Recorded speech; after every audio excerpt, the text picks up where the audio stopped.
আসসালামু আলাইকুম everyone, welcome back to my channel. আমার নতুন আরও একটি ভিডিওতে সবাইকে জানাই অনেক অনেক ভালোবাসা আর শুভেচ্ছা। আশা করছি সবাই অনেক ভালো আছো, সুস্থ আছো।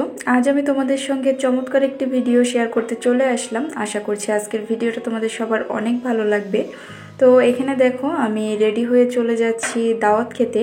সাথে ছিল আমার শাশুড়ি আম্মা আর বাবু, তো তিনজনে মিলে যাচ্ছি দাওয়াত খেতে, বিয়ের দাওয়াত। তো পুরোটাই তোমাদের সঙ্গে শেয়ার করব কি করলাম কি না করলাম।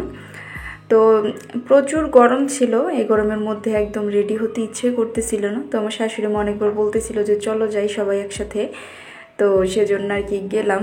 আর এই গরমের মধ্যে একদমই কোথাও যেতে ইচ্ছা করে না। তো আমি একদম ঘেমে টেমে অবস্থা পুরো খারাপ। তো আমি হালকা করে জাস্ট একটু সাজুগুজু করে নিয়েছিলাম, তাতেই একদম ঘেমে টেমে একাকার হয়ে যাচ্ছি। আর কয়েকদিন থেকে একদম প্রচুর রোদ আর গরম। তো যাই হোক, তো চলে আসলাম বিয়ে বাড়িতে। আর এখানে সবাই খাওয়া দাওয়া করতেছিল। তো আমরা এসে দেখি একদম সব সিট ব্লক। আর আমরা আসছি, একটু দেরি হয়ে গেছিলো আসতে। তো খাওয়া দাওয়ার প্রায় শেষ পর্যায়ের দিকে আমরা আসছি। তো এখানে এখন আমরা আগে কনেকে দেখব। তো কনে এখনও ঘর থেকে আসে নাই, তো কনে এসে বসবে, তারপর আমরা কনেকে দেখব। তো সবাই খাওয়া দাওয়ার পরে শেষের দিকে কনে আসছে। আর যেহেতু প্রচুর গরম ছিল, তো আমরা এখানে ফ্যানের সামনে দাঁড়াই আছি যেন একটু বাতাস লাগে। বিয়েবাড়িটা আমাদের বাসা থেকে বেশি দূরে ছিল না, পাশাপাশি ছিল। তো সেই কারণে আসলাম। আর আমাদের সাথে আমার ছোট ননদও আসছে। তো এই তো কনে চলে আসছে, আর কনের সঙ্গে সবাই সেলফি নিচ্ছে, পিক উঠাচ্ছে। তো পাশে বাচ্চা কাচ্চারা বসে আছে ছোট ছোট। তো কনে মাত্র আসলো স্টেজে। তো কনের এটা বিয়ের সাজ না, কনে এমনিতে হালকা করে সেজে আছে। তো বিয়ের সাজ নাকি পরে দিবে, জিজ্ঞাসা করছিলাম আমি। আর এইখানে হচ্ছে আমার একটা মেয়ে ফ্রেন্ড কনের পিক উঠাচ্ছিল, তো ওর সঙ্গে আমি গেছি কনের পিক উঠাতে। তারপরে হচ্ছে আমি অনেকগুলা পিক উঠিয়েছি কনের সাথে। আর কনে তো একদম গরমে নাজেহাল অবস্থা, চারপাশ থেকে ফ্যান দেওয়া, তারপরেও যেহেতু প্রচুর পরিমাণে গরম, সবারই একদম অবস্থা খারাপ হয়ে গেছিল। তো কনে বারবার উঠছিল, দাঁড়াচ্ছিল, এরকম একটা অবস্থা আর কি। তো এখানে কনের আমি একটু ভিডিও করে নিলাম। আর এখানে কনের যে গেস্টরা আসছে সবাই একটু একটু করে পিক ভিডিও করে নিচ্ছে। আর এই গরমে দেখা যাচ্ছিল যে একদম সবারই অবস্থা খারাপ হয়ে গেছে, সবাই একদম ঘেমে টেমে একাকার হয়ে গেছে। তো যাই হোক, কনের একটু ভিডিও নিয়ে আমি চলে আসলাম খাবার খেতে। তো প্রথমে এখানে আমি পোলাও নিয়ে নিয়েছি, তারপরে দিয়েছিল রোস্ট। তো এটা দিয়ে খাচ্ছিলাম বসে বসে। আর খাবার দাবার সার্ভ করার জন্য তেমন মানুষ ছিল না, তো আমরা নিজে নিয়ে নিয়ে খাচ্ছিলাম এরপরে। তো এখানে আমার খাওয়া দাওয়া শেষ পর্যায়ে। মাশাআল্লাহ, খাওয়া দাওয়ার আয়োজন অনেক ভালো ছিল।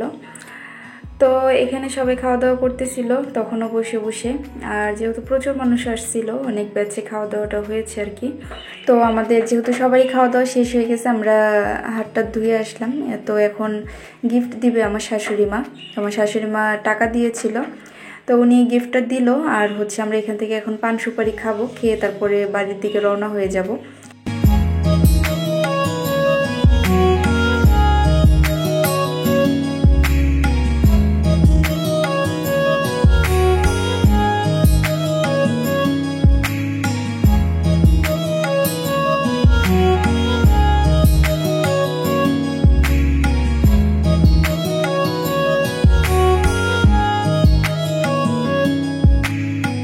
তো যাই হোক, আমরা আর ওইখানে দেরি করি নাই, একটা বাসায় গিয়ে কিছুক্ষণ বসেছিলাম একটু ফ্যানের বাতাসে ঠান্ডা হয়ে, তারপরে চলে আসতেছি।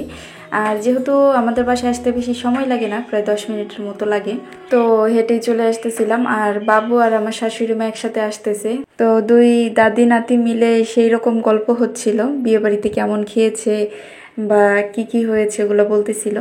তো আমরা একটু তাড়াতাড়ি চলে আসছি, যেহেতু অনেক গরম ছিল আর থাকতে ইচ্ছা করতেছিল না। আর আমার তো গরমে একদম প্রচুর অবস্থা খারাপ হয়ে গেছিল। আর এত গরমের মধ্যে সত্যি দাওয়াত খেতে না যাওয়াই ভালো।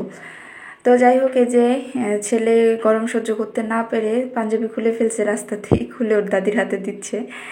তো যাই হোক, এই তো চলে এসেছি বাসায়। আর বাসায় এসে প্রচুর মাথা ব্যথা শুরু হয়েছিল। এসে আগে চা করলাম, এখন চা খাবো। যতই গরম হোক চা খেলে কিন্তু মাথাটা ফ্রেশ লাগে। আর চা লাভাররা যতই গরম হোক না কেন চা খাবেই। তো যাই হোক, এখন চাটা খেতে খেতে তোমাদের কাছ থেকে বিদায় নিব। ছোট্ট একটা ভিডিও শেয়ার করলাম তোমাদের সঙ্গে, কেমন লাগলো অবশ্যই কমেন্ট করে জানাইও। সবাই ভালো থাকো, সুস্থ থাকো, দেখা হবে নতুন আরও একটি ভিডিওর সঙ্গে। সে পর্যন্ত সবাইকে আল্লাহ হাফেজ, আসসালামু আলাইকুম।